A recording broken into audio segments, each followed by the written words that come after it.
authority to look into it, but with regard to the challenge rules, I know that they cannot direct superintendents to engage in that investigation. Superintendents are only allowed to look at what they are statutorily permitted to. The second thing that, and again, this is involved in multiple cases, but is the hand counting rule. And the hand counting rule, basically, the state election board has said that certain poll officials, prior to the time that they give the votes and transfer the votes to superintendents, are to go through, hand count ballots, come to an agreement on the hand counting of ballots before they seal the votes and bring them to the superintendents for counting. And that is problematic because it is directly contrary to 21-483, which says that the votes are to be tabulated and counted by the superintendents, by people that are directed by the superintendents, and not poll officials prior to the time that the superintendents get them. You are going to create a significant problem when you're having other people rooting around through ballots, counting ballots before they get to the people that are supposed to count them. And the transfer, and I heard Secretary of State Raffensperger say this publicly.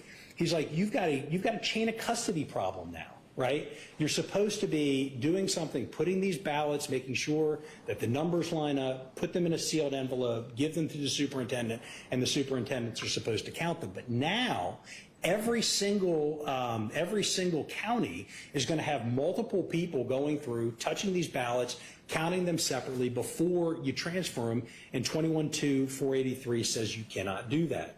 Moreover, the duties of poll officers to whom the state election board has now invested this power to do this, and the General Assembly did not invest them with this power. Their power is totally limited by 21-436, which is the duty of poll officers, which does not say they get to can count, and is also limited by 21-420A. So the hand counting portion is just absolutely 100% contrary to what the General Assembly has allowed, and this is injecting a significant problem in the election counting process. The ballot delivery rule, and this is 183-114-.0218, that rule says, well, the statute, which is 21-385, says that if I want to have my ballot delivered, I can have my wife do it, my dad do it, my kid do it, and they can bring it. And when that ballot is delivered, that is a valid legal ballot to be counted and to reflect my vote. What the state election board now says is no. If you do all the things that the General Assembly has told you to do, and the person who is bringing you that ballot doesn't present an ID, doesn't sign the piece of paper, that's not a valid vote. That's taking away my right to vote in a manner that the General Assembly has not articulated is a requirement to cast that vote. And they can't do that. I mean, the next thing I know, they're going to say you have to wear a blue shirt on Tuesday in order to be able to cast your vote. But they're not changing the required voters that can drop off your ballot, no. Mother, father, all of that. They're not doing that. They're imposing an additional requirement, which is the presentation of an identification and a signature. Now, I'm not saying that those are necessarily unreasonable things to do, but what I am saying is that they don't have the authority to do it, and the only people that do is the General Assembly, and the General Assembly has opted not to do that, and probably for good reasons, because it could be that my dad doesn't have an ID, or my sister doesn't have an ID, or whatever it is. They've made that choice, but that is still a valid legal vote, and they have no ability to change that. The same thing is true with the video monitoring.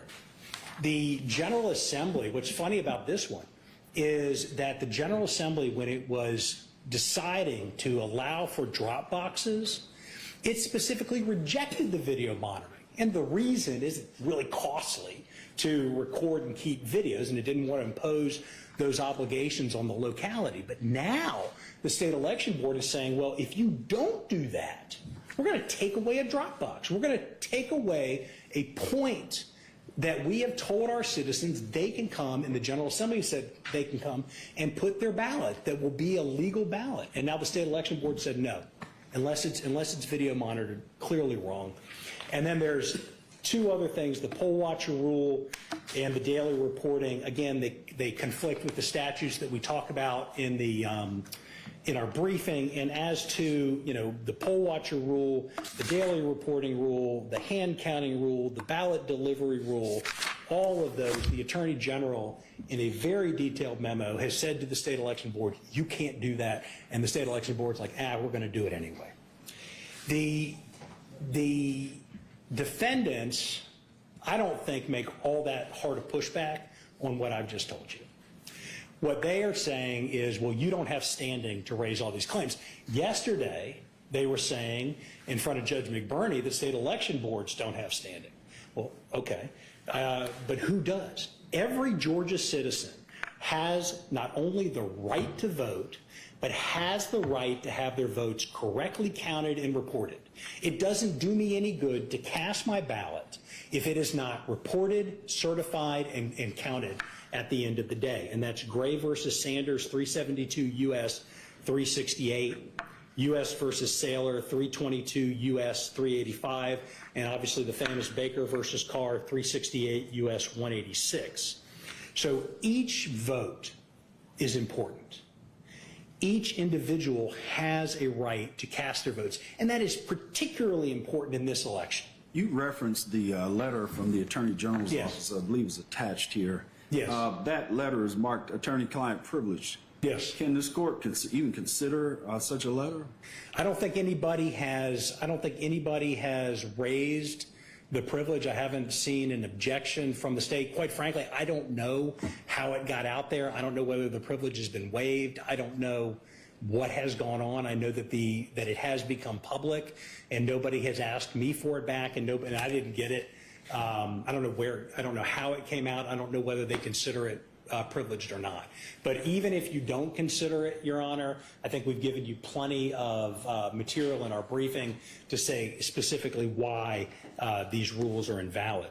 But with regard to the standing and justiciability issues, again, the Supreme Court has made very clear, and it's obvious, that a voting right is an individual right. In Georgia, where a couple thousand votes in the swing state may decide who is the president, where a couple of hundred votes or a couple of votes may decide who is the county commissioner or the judge or the district attorney, every single vote matters. That's a private right. That is not a public right. As regard to James Hall, Mr. Hall is a member of the Chatham County Board of Elections. He as an individual is uncertain. Do I follow what the state election board said, or do I follow the statutes? He would be subject. He's got an oath he's got to follow.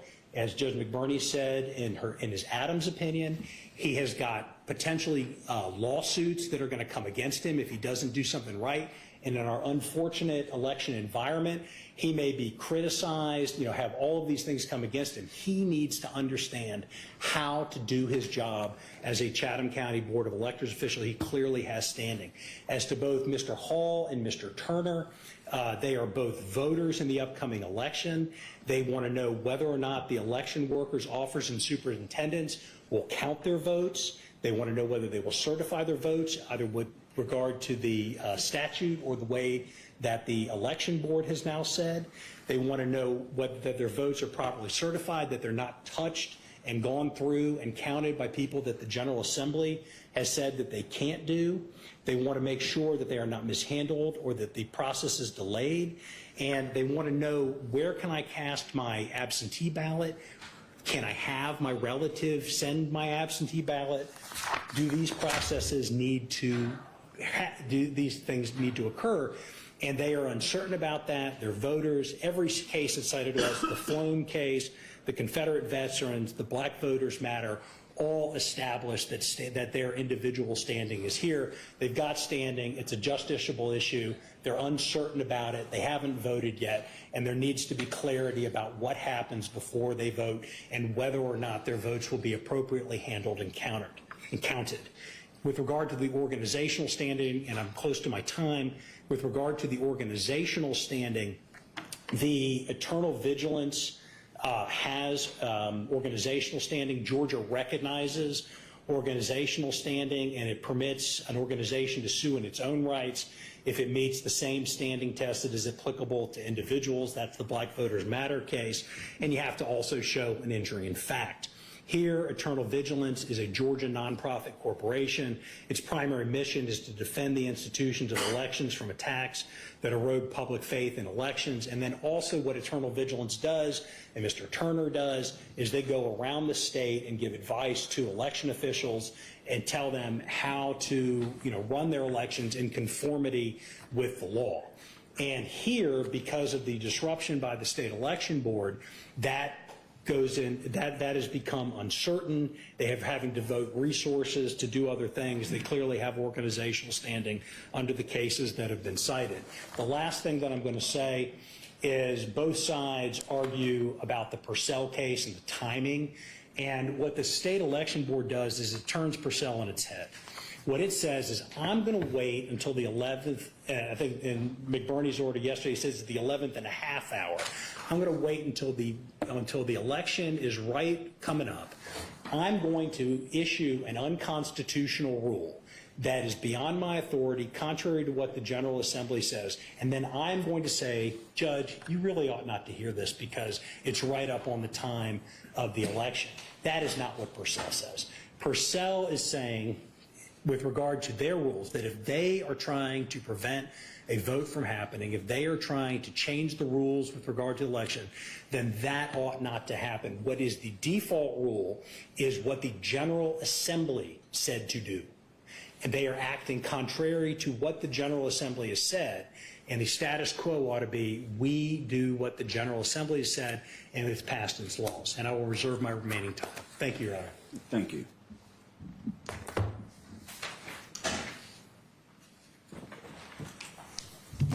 Ms. Lee. Good afternoon, Your Honor. Therese Lee for Intervenor Plaintiffs, Georgia State Conference of the NAACP and Georgia Coalition for the People's Agenda. I'll note Executive Director Butler for the People's Agenda is here today should we require her. Before moving to the substance of Intervenor Plaintiffs' arguments, and we're obviously prepared and ready to present argument to the court, but we do ask that the court defer ruling on the hand count rule so long as the injunction from Judge McBurney is in place. Staying proceedings is incidental to the power of every inherent in every court for the disposition of cases on its docket. Turning then to the arguments, as defendants and defendant interveners spend the vast majority of their briefing on justiciability, I'll begin there. Even though they're interveners, the Georgia NAACP and People's Agenda independently do have standing in this matter, both in their own right and then on behalf of their members. Both organizations meet the standards set out in the Black Voters Matter Fund case. And contrary to the state's brief, the recent U.S. Supreme Court decision, Alliance for Hippocratic Medicine, did not alter this holding of the Georgia Supreme Court. Importantly, in Black Voters Matter Fund, the Georgia Supreme Court had already made clear what the U.S. Supreme Court went on to do in Alliance for Hippocratic Medicine. So that decision did not alter the state of standing law in Georgia. In Black Voters Matter, the court had already found that diversion of resources used to challenge the policy at issue was insufficient to confer standing. So too is the holding in Alliance for Hippocratic Medicine. In that case, the Supreme Court of the United States reiterated that an organization suffers a cognizable injury when the defendant's actions directly affected and interfered with the organization's core business activities, and that's at 395.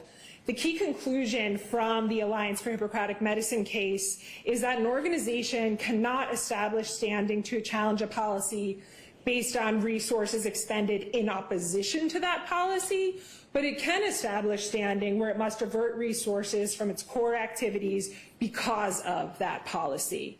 And that's just what we see here, and that's just what the Georgia Supreme Court had already made clear in the Black Voters Matter Fund case. The diversion of resources here is not based on the Georgia NAACP and People's Agenda's opposition to the hand counting rule, but that they will have to divert resources in the post-election period that they usually use for their core activity of supporting voters in curing provisional ballots to instead monitoring the hand counting process across thousands of precincts and troubleshooting issues that arise in order to prevent the risk of disenfranchisement to their members' votes. Each organization has a limited set of resources in the post-election period, and the new rule directly impedes dedicating those resources to their core activity of provisional ballot cure. This type of diversion, because of, not in opposition to, the hand counting rule, is exactly the type of organizational harm that the Georgia Supreme Court contemplated in Black Voters Matter Fund, and that the Supreme Court pointed to as still sufficient to confer standing in Alliance for Hippocratic Medicine. And so for that reason, the Georgia NAACP and People's Agenda both suffer an injury in their own right and have standing to bring their case.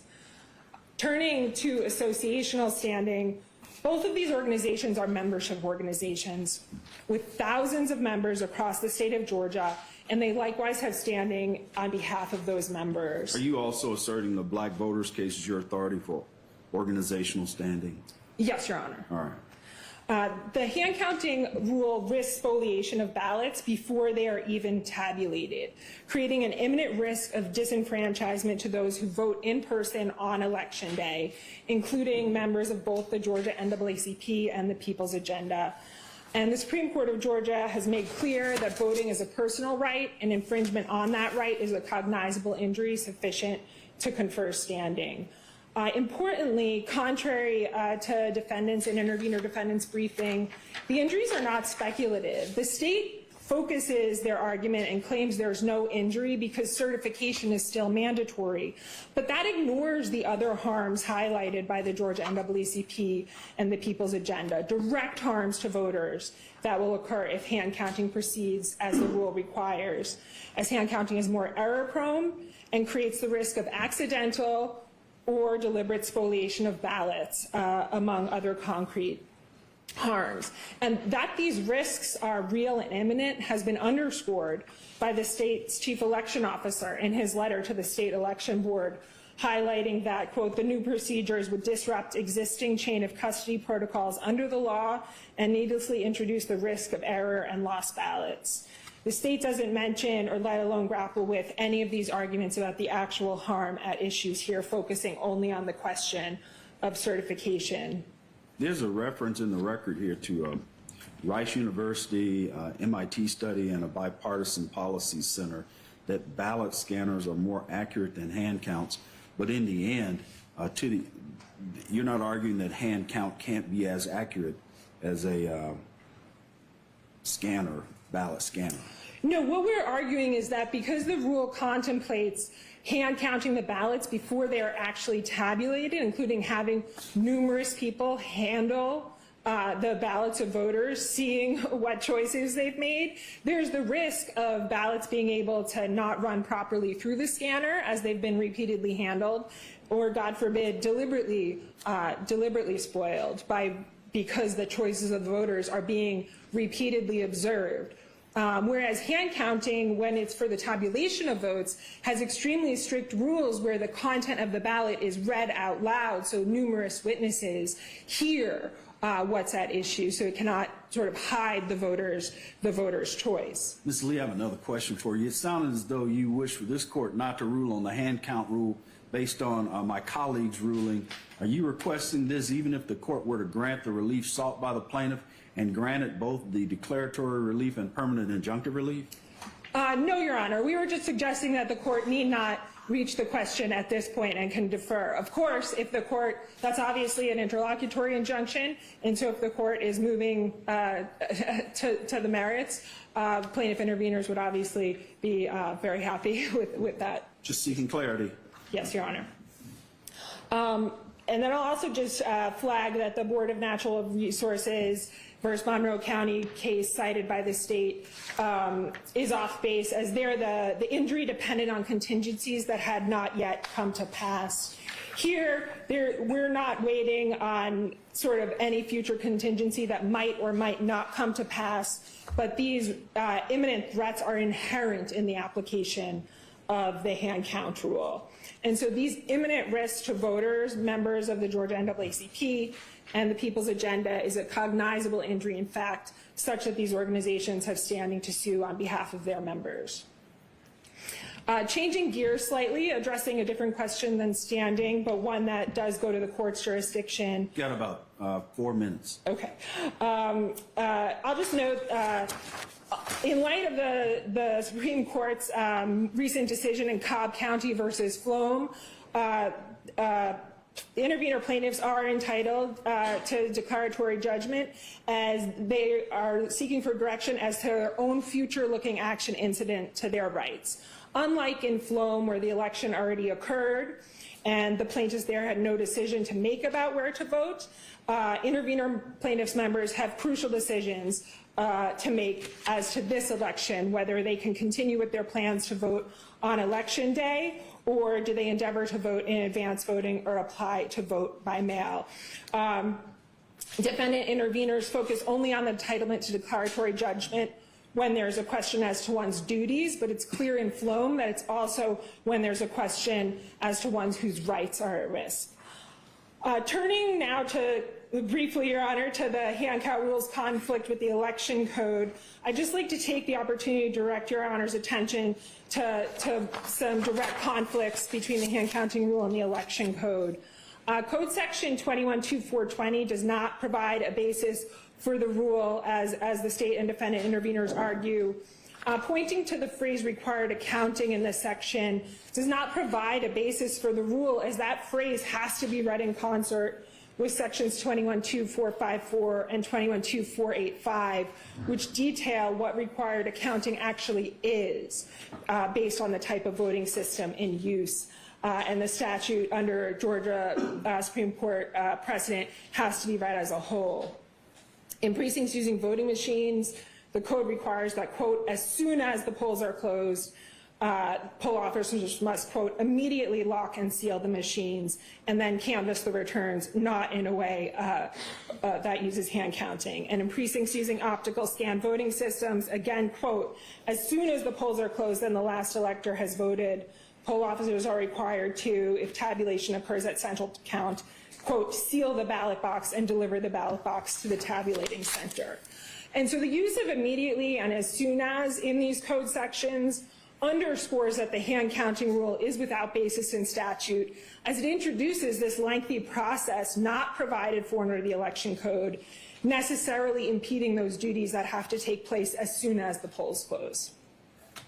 Also, just final point, Your Honor, note that defendants and defendant intervenors are incorrect in their assessment of Purcell v. Gonzalez. First, that's a federal standard that governs federal courts rooted in federalism concerns. But more importantly, you need not even assess whether the federal doctrine needs to come into play, because the timing of the rule itself is contrary to the state election board's legislatively granted authority to only pass rules that lead to the, quote, orderly conduct of elections. Orderly is a statutory standard. And the timing of the rule, which comes too late for poll officers to be trained on compliance, will expressly lead to disorder. And so the timing itself underscores another reason why the rule is inconsistent with the authority of the state election board as granted by the legislature. With that, plaintiffs have nothing further till they're reserved for rebuttal. Thank you, Ms. Lee. We're ready for, let's see, Mr. Collins, Mr. Thomas, and/or Mr. Birchstead. Thank you, Your Honor. Robert Thomas, for the state. I think the first thing that I need to do is clarify what seems to be a fundamental misunderstanding about what the rules at issue here actually concern and actually govern. And I want to make clear that none of these rules have any effect on the right to vote, the right to the vote being received, or, and most importantly, based on what we just heard, the right to have the vote counted. It has nothing to do with the counting of the votes. The only thing that the hand count rule has anything to do with is counting the ballots that are printed after the vote is scanned in and stored on a memory card. The memory card later goes to the superintendent, where they use that memory card to tabulate the results. The superintendent does not hand count the ballots in order to tabulate the results and provide the information to the election office. So I think that's The point, though, or is it the point of the proprietary of the adoption and implementation? In other words, you're saying it's not going to change the results, but is it permissible under our existing statutory and constitutional framework? It is absolutely permissible, and I'll explain a little bit as to why. And the fact that it's not about counting votes and it's only about a reconciliation process that mirrors other reconciliation processes in the same regulation, tabulating results that they're not challenging, that goes to the same question. It mirrors something that has already been done. Obviously, in the last couple of days, there have been two orders that I think substantially change the standing and declaratory judgment analyses that we need to address here.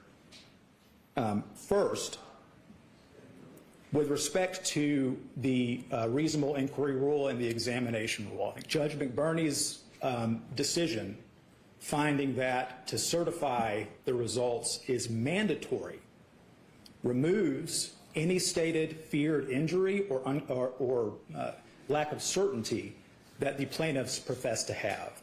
And the reason is because if you look at the affidavits that they submitted as evidence, they say is, with respect to those two rules, we are uncertain if it will delay certification. Despite the fact that the SCB, the State Election Board, despite the fact that the state of Georgia have already agreed that it shouldn't, there's now a ruling that says it must be followed that way. It is the rule. You have to certify. So to the extent that they're arguing that they have some concern about those two rules, that concern is no longer valid, which goes to the question of injury for standing, and it goes to the question of justiciability for the declaratory judgment. Let me ask you a question about injury related to a very familiar concept to lawyers, chain of custody. We know that superintendents don't hand count. The point is that requiring poll workers to hand count before ballots are secured and sent to an official tabulating center introduces a chain of custody element that I wouldn't allow in a similar case here in this courtroom. For instance, chain of custody for a murder weapon, chain of custody for other items of evidence. Tell me why that's not a problem. Sure. So the way that that process actually works, the way that it's worked before in the last two elections, is that once the polls close, the poll manager and two witnesses go to a polling machine, and they pull out the box filled with the paper ballots. At that point, they break the seal on that box. They then take those paper ballots out, and they put them into another container. So there is a moment where from the scanner box, from the machine, to the box that transports the ballots, where they are in the hands of the poll manager and those two other individuals and are placed in another box. So to the extent that there's concern about these ballots not being sealed until they can be reviewed by the superintendent, that's a concern that has existed for the entirety of the time that these regulations have been in place. So the same chain of custody argument would apply. The secretary himself has expressed concern about chain of custody. What do you say about that? I recognize that he has, Your Honor, and I think that just addressing the rule specifically, the fact that there is already a breach of the seal, there's already a moment where the individuals will take those hand ballots out away from a sealed container and put them into another container. There's already a breach such that if there was a nefarious poll worker out there that wanted to remove ballots or pocket ballots or see who was being voted on,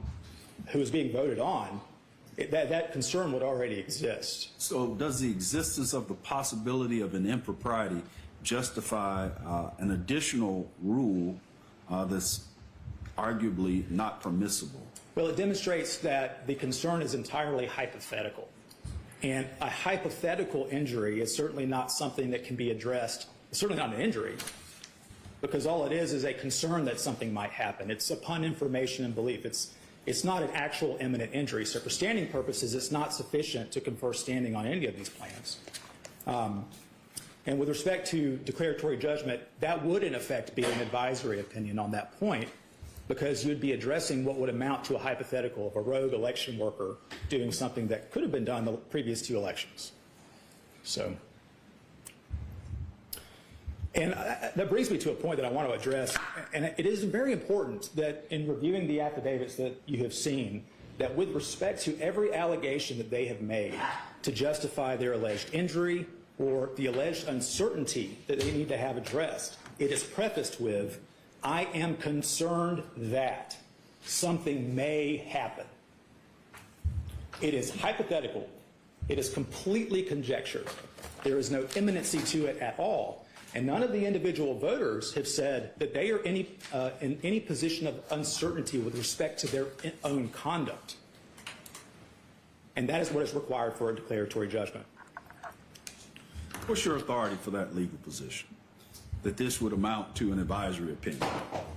You have an appellate case that has interpreted a similar circumstance with declaratory relief where they've agreed to your approach. But you can't grant declaratory relief if there hasn't been actual harm, because that's tantamount to an advisory opinion. It's your best case. It's not that there's actual harm. It's that there's immediate, imminent injury that has to be redressed so that you can decide how you, the petitioner, needs to act. Do you have a case that has agreed with that approach to declaratory relief? Yes, Your Honor. It is a Cobb County case. I've got a short pen cite here. I don't have the full cite, and we can pull that for you. It's in our brief, but it's 319 Georgia Supreme Court at 97. That's where the specific citation is. It says, this is my, I'll tell you when I'm quoting the Georgia Supreme Court, but to emphasize the point, a claim for declaratory relief is not proper, quote, when a declaration of rights would not direct the plaintiff's conduct in the future. So it has to direct the plaintiff's conduct. So in the context of the voters, it has to affect how the voters are going to cast their ballot. And none of these rules have anything to do with how the voters cast their ballot. They have not alleged anything in their affidavits that said, I have to go cast a ballot and I can't. To the extent they try to get there, they just say, I'm uncertain as to whether there might be some places to drop an absentee ballot or something like that. But they never say, I need to know this because I intend to do that. And that is what would be required under the declaratory judgment statute.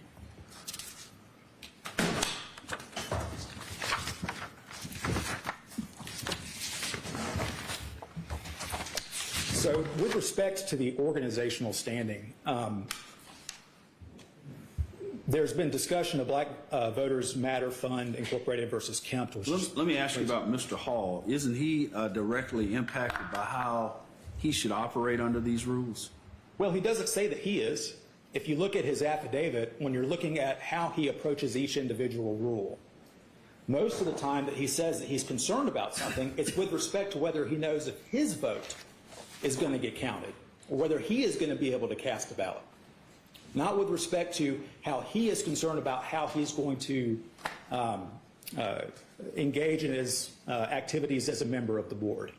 So again, we're limited to what's in that affidavit, and there's nothing in that affidavit that suggests as much. And to the extent that he said anything having to do with, for instance, the hand count rule, the examination rule, or the reasonable inquiry rule, there is no more uncertainty as to those sufficient for a declaratory judgment because there is no more uncertainty as to whether certification has to occur or whether there's going to be hand counting in this election. But with respect to organizational standing, in the Black Voters Matter Fund case, as was noted, the Georgia Supreme Court did reference the Havens case. But the Havens case has been clarified, and it is important to hear what the United States Supreme Court said as to the Havens case. And it is directing its analysis with respect to a pharmaceutical group, a pharmaceutical advocacy group that was dealing with regulations as to mifepristone. And the Supreme Court said they claim not to have standing based on their mere disagreement with FDA policies, but based on their incurring costs to oppose FDA's actions. They say the FDA has caused the associations to conduct their own studies so that the associations can better inform their members and the public about the risks of the drug. They contend the FDA has forced them to expend considerable time, energy, and resources drafting citizen petitions to the FDA, as well as engaging in public advocacy and public education. And all of that has caused the associations to spend, quote, considerable resources to the detriment of other spending priorities. That is exactly what has been alleged by the organizations, almost to the word. If you compare what is in their briefs and what is in the the Scott Turner affidavit with respect to eternal vigilance, it's almost exactly that. I got it. And the Supreme Court said, but an organization that has not suffered a concrete injury caused by a defendant's action cannot spend its way into standing simply by expending money to gather information and advocate against the defendant's action. That's exactly what they are saying is their injury here, and that is exactly how the United States Supreme Court limited the decision in Havens. In fact, it said at some point in the opinion, Havens was a strange case, basically, and it needs to be very limited to the facts of that case.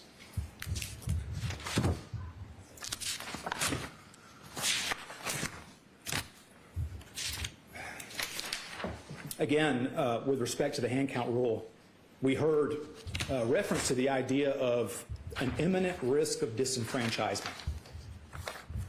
That is simply not the case, and that is simply a misreading of what this regulation is actually talking about.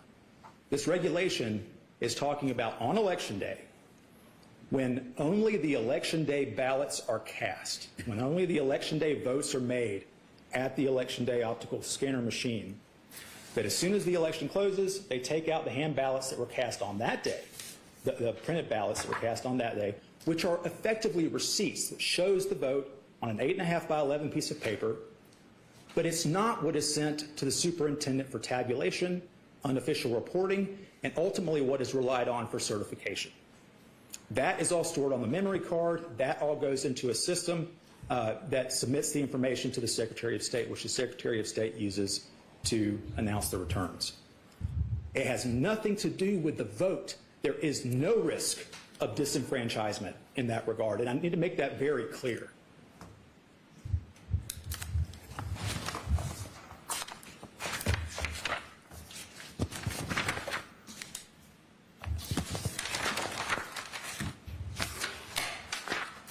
There's also been some argument that this process would somehow delay the requirement of the superintendent to announce the unofficial results to the Secretary of State for publication by 11:59 p.m. on Election Day, and that's not the case. If you look at 183.12-12A7, the tabulating results regulation, it gives the superintendent the option of receiving from the precinct the memory card and the tabulation tape early, in advance of everything else, so that they can comply with their unofficial results tally. That's what they need. That's why that regulation is in there. So there's no concern about it somehow being problematic for meeting that deadline.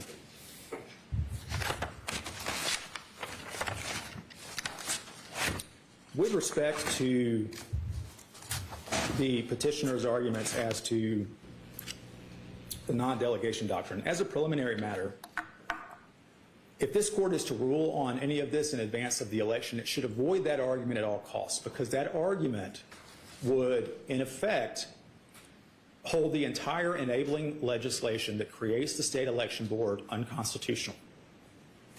And as a result, every regulation passed by the state election board would be void. And if we're talking about trying to avoid chaos in advance of the election, addressing that in that way is the worst way to go, because they have been trained on regulations. Couldn't the state election board merely recommend these legislative changes to the General Assembly? Isn't that more proper approach in this case? Well, I mean, I have to resist the premise, because I don't believe that this is something that violates or exceeds the authority that they've been granted. Well, I'm not acting under that premise. I'm asking a different question. I'm using recommend as the verb. Right. Could the state election board recommend these rule changes to the General Assembly? Is that permissible, or is that possible? If you're asking whether it's statutorily permissible, I don't actually know the question of that. I don't know if there's anything in the enabling legislation about the state election board that allows them to offer something up to the General Assembly for consideration. I mean, obviously, I think as individuals they could do that, but I don't know that there's anything that permits or prohibits it from happening. Does 21-231 help with that? I'm sorry, I don't have that before me, Your Honor. Okay, that's all right. Does that provide? Does that provide an option for recommending legislation to the General Assembly? I'm listening to your argument. Oh, okay, all right, sorry. Well, yeah, so if it does, and I'm just not familiar with it. But I guess the point that I was trying to make is that to address it on constitutional grounds, Your Honor, that would be to introduce the ultimate amount of chaos, because these, all of these poll workers, all of these people who are volunteering at the precincts have been trained on these regulations far more than are at issue here today. And if we are to accept that non-delegation argument as the basis for a declaratory judgment, it would be to upend completely what is permitted to be followed on Election Day, and would introduce the chaos that they purport to want to avoid. Do you acknowledge that the Georgia Election Code acts as a limitation on the authority of the SEB? Yes. Go ahead. Yes. No, the enabling legislation that was created by the General Assembly has parameters. It has a scope. And that scope has to be read in context with what the SEB is supposed to be doing, and that is helping to regulate elections. But yes, all agencies and boards like that are limited by the legislative enabling authority. Your Honor, I guess at that point, unless you have any questions, I think I'm good. All right, you got 13 minutes, I believe. Thank you. All right, we'll share that with your colleagues, correct? Yes, sir. All right. Mr. Carver.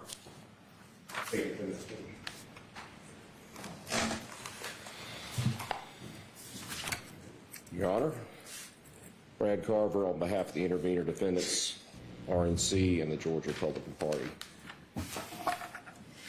We support the arguments of the state defendants here, and as they went through in detail the defense of the particular rules that were promulgated, we'll spend our time in different places so as not to be repetitive.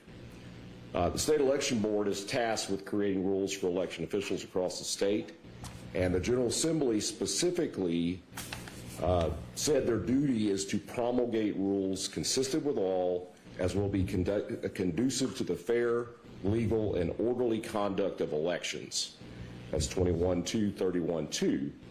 And the duty is to promulgate rules and regulations to ensure uniformity in the practices and proceedings of superintendents, registrars, deputy registrars, poll officers, and other officials. To fulfill these statutory duties, the board here approved 7 rules to ensure that the upcoming election will be conducted in a fair, legal, and orderly manner. Those rules ensure that the election officials are operating on the same page and complying with the law, and ensure efficiency, security, integrity of Georgia's elections. All of these rules comply with that mandate.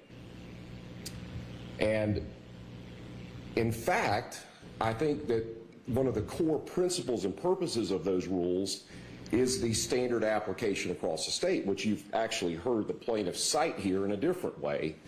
But we have, and let's take, for instance, the daily reporting requirement. Half of the counties in the state already do that. Half the counties do not. The hand counting rule, there are approximately 30 counties across the state that do that right now as well. And so, again, one of the core principles and purposes of the State Election Board is to have equal application across the state. You would also agree, Mr. Carver, that the authority of the State Election Board is limited to the election code? Yes, I would, Your Honor. I do think that the powers that were granted in the enabling statute for the election board did grant those powers. Do you, although your colleague didn't reference it, do you acknowledge that the State Election Board could have made recommendations of these rules to the General Assembly? Yes, I do, Your Honor. They do have that power, and during this last legislative session, they did make recommendations to the General Assembly. Given that, the existence of recommendations, wouldn't this have been a more appropriate vehicle to get these rules approved? Well, Your Honor, I practice administrative law. We'd always rather have something in statute than a regulation any time. However, I think, and because I do practice administrative law, the state agencies that regulate these various areas of our vast different areas of law in the state, they're the subject matter experts. And they have identified, majority of this election board has identified, that having this reconciliation process is important. It's important to establish a denominator of how many votes were cast so that we have that number on election day. And they determined that was an important priority. That was done after the legislative session had ended, but it is still important. And the Supreme Court, when we talk about the Purcell principle, the Purcell doctrine, the Supreme Court has stated their reticence to have federal courts, and by the way, there's a number of state courts, state Supreme Courts that have found this too, that it shouldn't be the judiciary that interjects itself, it should be policymakers. And yes, the General Assembly would be that, but in this case, we have a state election board that has been delegated these powers, and they found that that would be important to have these promulgated prior to this presidential election. So, Your Honor, I do want to quickly go through some standing arguments, and then I will shift to the merits. We argue that these are not justiciable because plaintiffs lack standing, that the case presents no actual controversy that is ripe for review here, and that plaintiffs' allegations are vague and imprecise. Now, the state defendants went through this, so I'm just going to highlight a couple of things here quickly. They're not justiciable, particularly because of the individualized injury. You brought up the individual plaintiffs here, and yes, Mr. Hall is a member of the state election board, but as the state defendants said, that's not allegations that are in this complaint nor in their affidavit. They were asserted as voters, as a generalized concern about the election process, not in his duties from the Chatham County Board of Elections. You're raising a standing issue. If these parties are not the appropriate plaintiffs, what would a proper plaintiff with standing look like? Well, since we argue that they're not having a particularized injury, in my case, and why I would argue that Mr. Hall himself would not be appropriate, is because he's only one member of that Chatham County election board. So arguably an election board, a subordinate election board bringing the case would certainly have a stronger standing case than would Mr. Hall. The assumption that these plaintiffs lack standing to sue, no one would have standing, is not a reason to find standing. This is directly from the Alliance for Hippocratic Medicine, the U.S. Supreme Court case. Rather, some issues may be left to the political and democratic processes. The framers of the Constitution did not set up something in the nature of an Athenian democracy or a New England town meeting to oversee the conduct of national government by means of lawsuits in federal courts. Let me ask you about this Cobb County versus Floam case. The movements in that case were individual voters. Standing injuries are different between a disenfranchised voter and a confused poll worker. Wouldn't you agree? I do agree. I do agree. And if I can, I will address the Cobb County Floam case because that's been cited by both the state defendants and the plaintiffs here. Plaintiffs assert that they have standing because they are Georgia citizens, voters, and taxpayers. However, these allegations are only relevant if plaintiffs were pursuing a theory of standing as community stakeholders to challenge the actions of a county or a local government, not in challenging the promulgation of a rule as we've had done here with the state election board. That is straight from the Floam case, 319 Georgia 89, page 91. And then I also want to go to Sons of Confederate Veterans case, 315 Georgia at 39. The particularized injury requirement for constitutional challenges to state statutes has long been rooted in principles of separation of powers.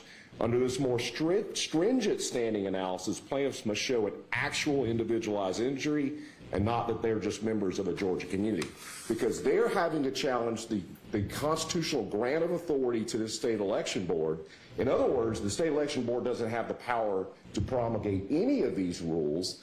And in fact, I can understand our intervener defendants, we have great concerns for a growing administrative state too. But this is not the case to challenge that. Not when you have these particular powers that are granted, and especially 500 pages of regulations.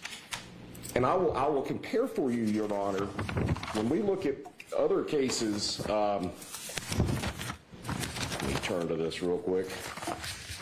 If you look at the power to other state agencies, they're granted such rules and regulations as may be necessary to carry out their duties. That same language is granted to Department of Natural Resources, Department of Banking, Department of Behavioral Health and Developmental Disabilities, Georgia Municipal Courts Training Council, Department of Community Health. All of those agencies have a more generalized power than what's the case here. This is specific grants, and in every case, these rules are going under the power that was granted to them by the General Assembly, and it makes sense because the General Assembly can't foresee every particular circumstances or in a changing environment. That's why we have executive branch agencies to start with, because they're the subject matter experts. In this case, I think they clearly have that power. Now, I do want to shift quickly with my time I have left to the non-delegation doctrine.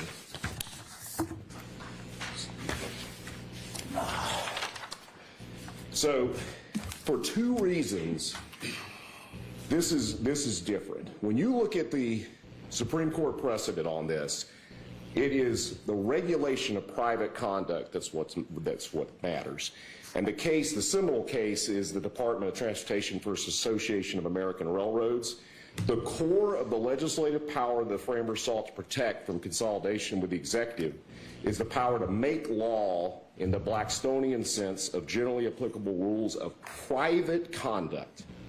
Now, in this case, and this is exactly how you asked me in terms of the standing question, when it comes to public conduct or governing public bodies, that is something where the non-delegation doctrine doesn't come into play. That's not what the framers were worried about. So in any analysis of the anti-delegation doctrine, you've got to look at to distinguish between regulations governing the conduct of government officials and regulations directing the actions of non-government parties in the private sector. Would you agree, though, Mr. Carver, that as you look at the litigation history of our state, that generally speaking, there has been a judicially created pragmatic and deferential approach to the General Assembly's authority?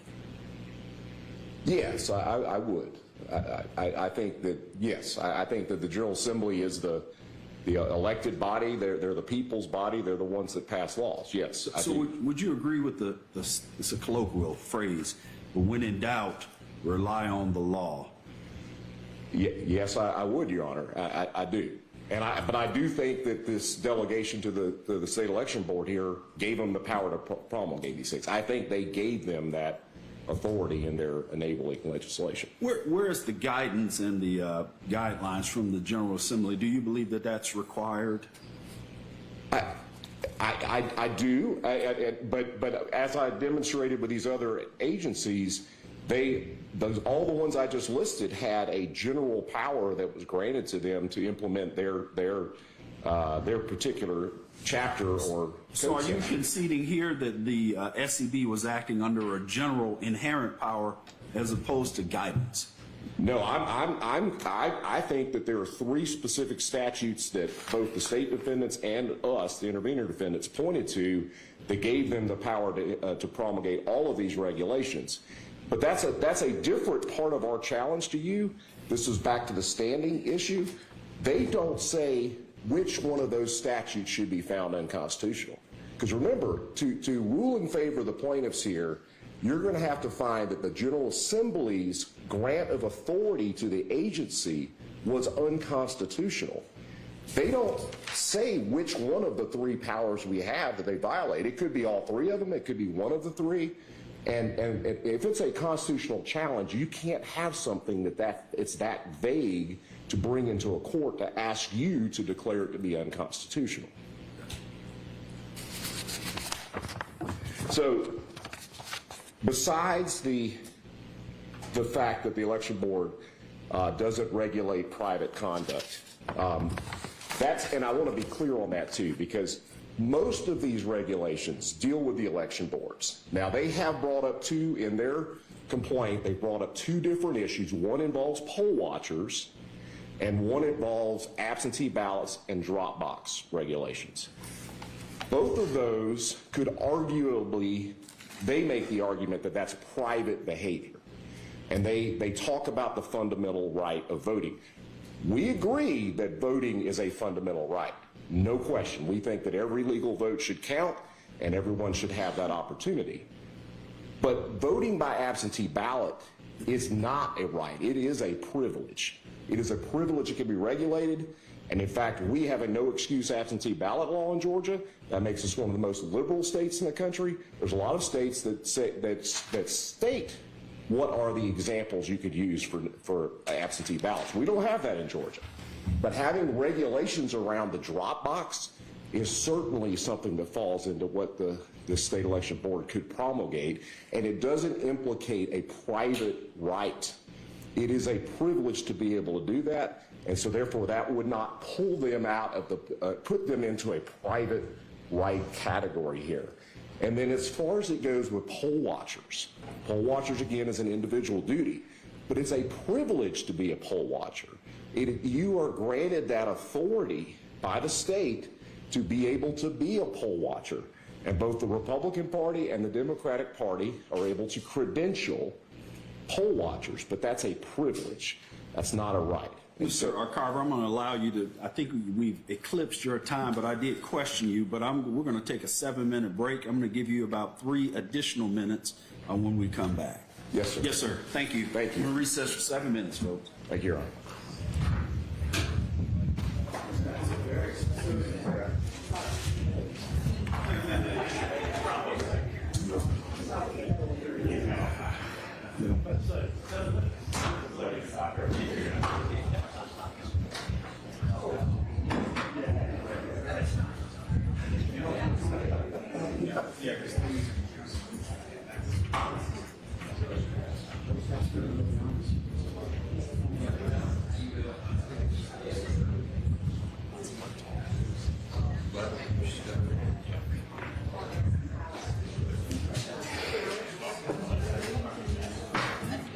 I'm using the bottle.